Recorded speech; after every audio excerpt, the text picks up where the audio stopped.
예, 장관님. 네네. 저는 이제 이번에 오늘 첫 질의는 정부의 경제 인식이 좀 적절하지 않지 않냐 이런 말씀을 좀 지적을 하고 의견을 좀 듣고 싶습니다. 네네. 기재부가 나라 살림을 책임지는 가장 엘리트 집단이라고 돼 있는데 그동안 예결특위나 뭐 최근에 기재위 논쟁을 보면서 뭔가 국민들에게 국회에게 제대로 안 알려주고 있다, 속이고 있는 거 아니냐 그런 의혹들이 저는 쌓였습니다. 그걸 제가 공개적으로 질의장에서 많이 이야기를 했었습니다. 경제팀이 뭔가 희망사항을 마치 객관적 전망인처럼 주장한 거 아니냐 그런 지적입니다. 사실 23년도에 추경호 부총리가 있을 때 그때 1년 내내 상자하고 이야기했었습니다. 그리고 상자하고가 아니라 실제 1.4% 끝난 거죠.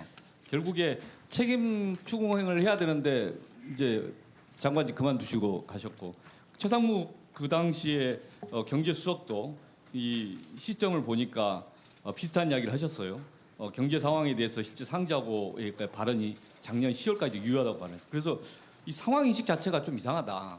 특히 달나라 대통령, 제가 달나라 총리 뭐 이렇게 이야기를 하는데 한번 좀 이걸 한번 쭉 말씀 한번 드려보겠습니다. 대통령이 올해 8월 29일 국정 브리핑할 때 확실하게 나아지고 있다라고는 실제 확실하게 나아지고 있느냐? 이거 누가 보고를 했는지 대통령 희망 사항인지 아니면 옆에서 엉터리 보고를 하고 있는 건지 이런 지적을 안 할 수가 없고요. 그다음 보시면 국무총리도 그런 말씀하셨어요. 이 대정부 질문 하는데 물가, 성장, 수출, 국제 수지, 고용, 재정 건전성 다 괜찮다. 세계 제일 잘하고 있다. 이게 국민들이 인식하고 있고 공감하는 발언이니까 계속 국민들에게 가짜뉴스 퍼뜨리고 있는 거 아닌가. 그래서 제가 저 다음 페이지 기재부가 올해 4월부터 쭉 했던 이야기들입니다. 기재부 계속 이야기했는데 내수 회복서 점차 확대되고 있다. 1분기가 좋아졌으니까 이제 그다음부터 자화자찬을 시작을 했는데 소매 판매 보이면 계속 안 좋았습니다. 내수 회복은 계속 좋다고 이야기를 했었고 7월 달 한번 보십시오. 7월 달에 보면은 내수 회복 그때도 괜찮다고 그랬고 9월 달까지도 내수 회복 조짐. 1년 내내 경제 좋다라고 이야기를 하고 있어서 그렇게 희망사항만 이야기하면 도대체 경제 분석을 왜 합니까? 희망사항을 그냥 이야기만 하면 되지. 그래서 이게 뭔가 이게 왜곡된 경제 인식을 계속 갖고 있는데 이걸 이런 식으로 괜찮다고 이야기한 게 맞냐 이런 지적이고요. 다음으로 총리가 성장률 이야기하고 물가 상승률 이야기. 물가 상승률 자체도 보면 다른 나라 다 이게 많이 국제 원자재 가격 영향에 따라 낮아졌습니다. 그런데 중국이 우리보다 더 이 물가 상승이 낮은데 경제 상황이 더 좋은가 이렇게 단정할 수 있는 그건 잘 모르겠습니다. 하여간 팩트가 뭐냐 이런 문제고요. 다음으로 보면 물가 상승 이외에도 지금 문제되는 게 이 박스 표시가 된 윤석열 정부 시기에 실질 소득에 관한 것입니다. 가계 실질 소득이 대부분 마이너스나 정체입니다. 그러니까 이게 느끼는 것은 내수에서의 국민들이 피부로 느끼는 그 좌절감이거든요. 골목상가 다 말라버렸습니다.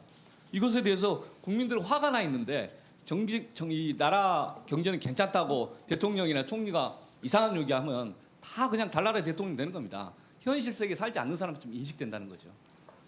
경제 성장률 관련해서 지금 전반적으로 산업 생산 증가율과 GDP 증가율이 비슷할 것 같아서 이걸 봤는데 곧 이거 발표하겠죠. 3월 달에 3분기에 그 수치도. 근데 지금 올해 보면 3.1, 2.4 그다음에 이제 7, 8월 달 보면 1.7 정도 좀 다운됐습니다. 이거 이제 이게 경제 성장 어떻게 볼 거냐 문제지만 아마 곧 종합 국감전이 한 번 더 이야기해야 될 겁니다. 이 그 안에 결과가 나올 거니까. 다음에 보시면 해외 IB들이 바라보는 이제 한국 경제 성장률에 대한 이제 추이인데 작년에 1.4%는 결과치고 그리고 올해 추이에 대해서는 전망치가 조금씩 낮아지고 있는 것 같습니다.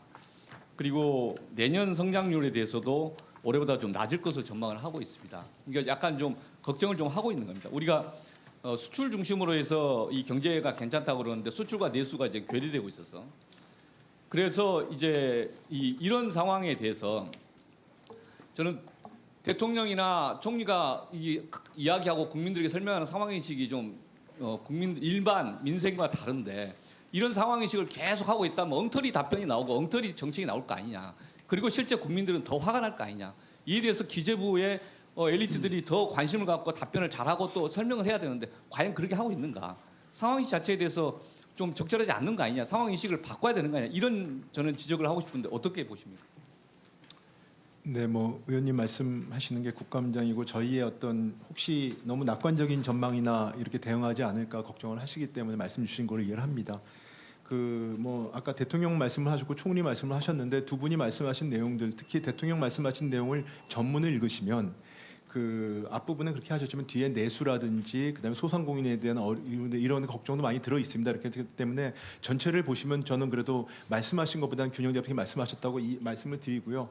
그다음에 저희의 인식은 아까 소매 판매 말씀하셨지만 내수 중에서 뭐 서비스 생산이라든지 설비 투자는 그래도 플러스로 전환되어 있는 부분이 있고요. 소매 판매가 어렵기 때문에 소상인들 어려운 건 맞습니다. 그래서 그런 부분들을 저희가 노력을 계속 하겠다고 계속 말씀을 드려왔고, 가계 실질 소득도 저희가 저희 정부 들어서 그 가계 실질 소득이 마이너스 나온 거는 물가 상승률이 거의 우리나라가 몇십 년 만에 가장 높은 물가 상승률이었습니다. 그렇기 때문에 실질 소득은 당연히 마이너스가 나올 수밖에 없는데, 최근 2, 4분기부터 좀 플러스로 전환된 거를 저희는 그래도 좋게 보고 말씀을 드린 거다라고 말씀을 드리겠습니다. 그럼에도 불구하고 그 지금 말씀하신 것들에 대해 저희가 혹시라도 그 객관적인 데이터에 의하지 않고 저희가 낙관적으로 경제를 보지 않을까 하는 거에 대해서 항상 저희가 유념을 하고 있습니다. 네.